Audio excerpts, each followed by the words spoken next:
नमस्कार दोस्तों, आइए सुनते हैं सुभद्रा कुमारी चौहान के द्वारा लिखी कहानी अभियुक्ता। मजिस्ट्रेट मिस्टर मिश्रा की अदालत में एक बड़ा ही सनसनीदार मुकदमा चल रहा है। अदालत में खूब भीड़ लगी रहती है। मामला एक 20 वर्ष की युवती का है जिस पर बैरिस्टर गुप्ता के लड़के के गले से सोने की जंजीर चुराने का अपराध लगाया गया है। एक तो वैसे ही किसी स्त्री की अदालत में आते ही न जाने कहां से अदालत के आसपास मनुष्यों की भीड़ लग जाती है, और यदि कहीं स्त्री सुंदर हुई तो फिर भीड़ के विषय का कहना ही क्या है। आदमी इस तरह टूटते हैं जैसे उन्होंने कभी कोई स्त्री देखी ना हो। इसके अतिरिक्त मजेदार बात यह भी थी कि बैरिस्टर गुप्ता स्वयं इस मामले में गवाही देने के लिए अदालत में आए थे। बैरिस्टर गुप्ता शहर के मशहूर बैरिस्टर हैं। शहर का बच्चा बच्चा उन्हें जानता है। सरकारी अफसर उनके घर जुआ खेलते हैं। शहर में कहीं नाच गाना हो तो उनका प्रबंध बैरिस्टर साहब को ही सौंपा जाता है। शराब पीने का शौक होते हुए भी वो कलवारी में कभी नहीं जाते। कलारी स्वयं उनके घर पहुंच जाती है। सरकार दरबार में उनका बहुत मान सम्मान है और पब्लिक भी है, क्योंकि सरकारी अफसरों से किसका काम नहीं पड़ता।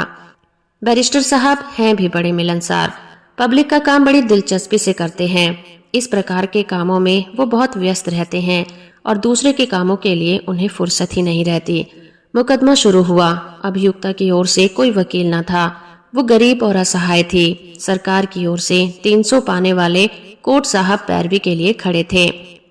बैरिस्टर गुप्ता ने अपने बयान में कहा, मैं अभियुक्ता को एक बरसे से जानता हूँ। ये शहर में भीख मांगा करती थी। करीब 1 महीना हुआ। एक दिन मैंने अपने मकान के पास कुछ गुंडों को उसे छेड़ते हुए देखा। मुझे इस पर दया आ गई। उन गुंडों को भगाकर मैं इसे अपने घर ले आया और अब मुझे मालूम हुआ कि उसका कोई भी नहीं है। तब खाने और कपड़े पर इसे अपने घर पर बच्चों को संभालने के लिए रख दिया। 15 दिन काम करने के बाद एक दिन रात को ये अचानक गायब हो गई। दूसरे दिन मैंने देखा कि बच्चे के गले की सोने की जंजीर भी नहीं है। तब मैंने पुलिस में इत्तला दी। बाद में पुलिस ने इसे सोने की चेन के साथ गिरफ्तार किया और मुझसे चेन की शिनाख्त करवाई। मैंने वैसी ही 5 चेनों में से अपनी चेन पहचान ली। अदालत की टेबल पर रखी हुई चेन को हाथ में लेकर बैरिस्टर गुप्ता ने कहा, ये चेन मेरी है, मैंने खुद इसे बनवाई थी। बैरिस्टर गुप्ता का बयान खत्म हुआ। मजिस्ट्रेट ने गंभीर स्वर में अभियुक्ता की ओर देखकर पूछा, तुमको बैरिस्टर साहब से कुछ सवाल करना है? अभियुक्ता का चेहरा तमतमा उठा।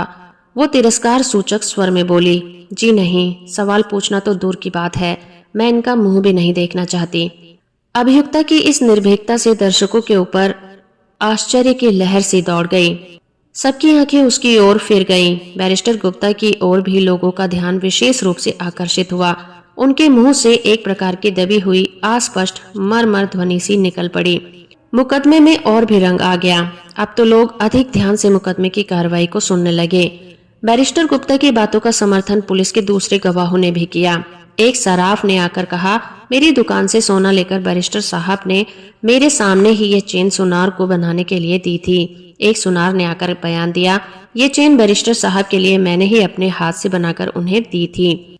तफ्तीश करने वाले थानेदार ने बतलाया कि किस प्रकार उन्होंने अभियुक्ता का पता लगाया और किस तरह चेन मांगते ही उसने यह चेन अपनी कमर से निकालकर दे दी। थानेदार ने यह भी कहा कि अभियुक्ता इस चेन को अपनी मां की दी हुई बतलाती है, जिससे साफ मालूम होता है कि अभियुक्ता बहुत चालाक है। सरकारी गवाहों के बयान हो जाने के बाद अभियुक्ता ने मजिस्ट्रेट से पूछना शुरू किया, तुम्हारा नाम? चुन्नी। पति का नाम? मैं कुंवारी हूँ। अच्छा, तो पिता का नाम? मैं नहीं जानती। मैं अब बहुत छोटी हूँ। मैं जब बहुत छोटी थी तब या तो मेरे पिता मर गए थे या कहीं चले गए थे। मैंने उन्हें देखा ही नहीं। मेरी माँ ने मुझे कभी उनका नाम भी नहीं बतलाया और अब तो कुछ दिन हुए मेरी माँ का भी देहांत हो गया है। कहते कहते अभियुक्ता की आंखें डबडबा आई। दोनों हाथों में अपना मुंह ढककर वो सिसकियां लेने लगी। दर्शकों ने सहानुभूति पूर्वक अभियुक्ता की ओर देखा, किंतु कोर्ट इंस्पेक्टर ने कड़े स्वर में कहा, ये नाटक यहाँ मत करो। जो कुछ साहब पूछते हैं उसका जवाब दो। अभियुक्ता ने अपने को संभाला और आंखें पोंछकर मजिस्ट्रेट की ओर देखने लगी। मजिस्ट्रेट ने फिर पूछा, तुम्हारा पेशा क्या है? मैं मजदूरी करती हूँ और जब काम नहीं मिलता तब भीख मांगती हूँ, अभियुक्ता ने कहा। मजिस्ट्रेट ने प्रश्न किया, कहाँ रहती हो? जहाँ जगह मिल जाती है। तुमने बैरिस्टर गुप्ता के घर नौकरी की थी? जी हाँ। ये चेन तुमने उसके बच्चे के गले से चुराई? चेन को हाथ में लेकर मजिस्ट्रेट ने पूछा। अभियुक्ता ने बैरिस्टर गुप्ता की ओर देखा। उसकी इस दृष्टि से घृणा और क्रोध टपक रहा था। फिर उसने मजिस्ट्रेट की ओर देखकर दृढ़ता से कहा, मैंने जंजीर चुराई नहीं, वो मेरी ही है। ये सुनते ही बैरिस्टर गुप्ता के मुंह से व्यंग्यपूर्ण उपहास की हल्की सी हंसी निकल गई। इस व्यंग से अभियुक्ता का चेहरा शोभ से और भी लाल हो उठा। उसने विक्षिप्त क्रोध के स्वर में कहा, मैं फिर कहती हूँ कि जंजीर मेरी है। मेरी माँ ने मरते समय ये मुझे दी थी और कहा था कि ये तेरे पिता की यादगार है, इसे संभाल कर रखना। मजिस्ट्रेट ने पूछा, तुम बैरिस्टर साहब के घर से रात को भाग गई थी? कुछ क्षण के लिए अभियुक्ता चुप सी हो गई। आहत अपमान उसके चेहरे पर तड़प उठा। फिर कुछ सोचकर वो गंभीर स्वर में बोली, जी हाँ, मैं बैरिस्टर साहब के घर से भागी। पहले जब इन्होंने मुझे गुंडों से बचाकर अपने घर में आश्रय दिया था, तब मेरे हृदय में इनके लिए श्रद्धा और कृतज्ञता के भाव थे, परंतु वो धीरे धीरे घृणा और तिरस्कार में बदल गए।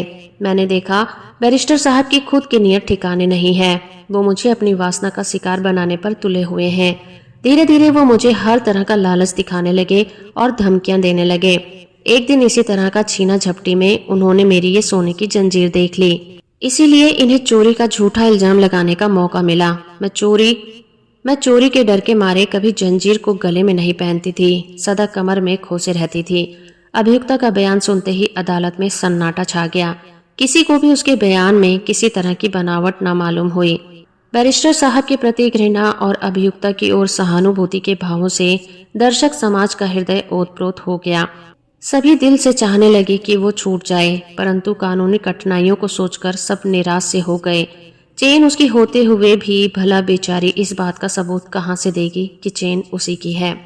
सफाई की पेशगी का दिन आया। आज तो अदालत में दर्शकों की भीड़ के कारण तिल भर भी जगह नहीं थी। हर एक चेहरे पर उत्सुकता छाई हुई थी। कौन जाने क्या होता है, कहीं बेचारे की चैन भी छीने और जेल भी हो जाए। ये कोर्ट तो केवल न्याय के ढोंग के लिए ही होते हैं।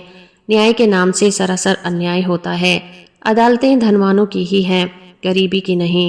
इस प्रकार की अनेक आलोचनाएं कानाफूसी के रूप में दर्शकों के मुंह से निकल रही थीं। अंत में मजिस्ट्रेट की आवाज से अदालत में निस्तब्धता छा गई। उन्होंने अभियुक्ता से पूछा, क्या तुम इस बात का सबूत दे सकती हो कि ये चेन तुम्हारी है? जी हाँ। क्या सबूत है? तुम्हारा कोई गवाह है? मेरा सबूत और गवाह वही चेन है। अभियुक्ता ने चेन की ओर इशारा करते हुए कहा। सबने संदेह सूचक सिर हिलाया। कुछ ने सोचा शायद ये लड़की पागल हो गई है। मजिस्ट्रेट ने पूछा, वो कैसे? अब उनकी दिलचस्पी और बढ़ गई। चेन मेरे हाथ में दीजिए, मैं आपको बतला दूंगी। मजिस्ट्रेट के इशारे से कोर्ट साहब ने चेन उठाकर अभियुक्ता के हाथ में दे दी। चेन 2 लड़ी की थी और उसके बीच में एक हृदय में आकर एक छोटा सा लॉकेट लगा हुआ था, जो ऊपर से देखने में ठोस मालूम पड़ता था, परंतु अभियुक्ता ने उसे इस तरह दबाया कि वो खुल गया। उसे खोलकर उसने मजिस्ट्रेट साहब को दिखलाया, फिर बोली, यही मेरा सबूत है, ये मेरे पिता की तस्वीर है। मजिस्ट्रेट ने उत्सुकता से वो लॉकेट अपने हाथ में लेकर देखा और देखते ही रह गए। लॉकेट के अंदर एक 20 वर्ष के युवक का फोटो था। मजिस्ट्रेट ने उसे देखा। उनकी दृष्टि के सामने से अतीत का एक धुंधला सा चित्रपट फिर गया। 20 साल पहले वो कॉलेज में बीए फाइनल में पढ़ते थे। उनके मेस की महाराजिन बुढ़िया थी, इसलिए कभी कभी उनकी नातिन भी रोटी बनाने आ जाया करती थी। उसका बनाया हुआ भोजन बहुत मधुर होता था। यह थी भी बड़ी हंसमुख और भोली। धीरे धीरे उसे अच्छी अच्छी चीजें देने लगे। छिप छिप कर मिलना जुलना भी आरंभ हुआ। वो रात के समय बुढ़िया महाराजिन और उसकी नातिन को उसके घर तक पहुंचाने भी जाने लगे। एक रात तो वो लड़की अकेली थी। चांदनी रात थी और बसंती हवा भी चल रही थी।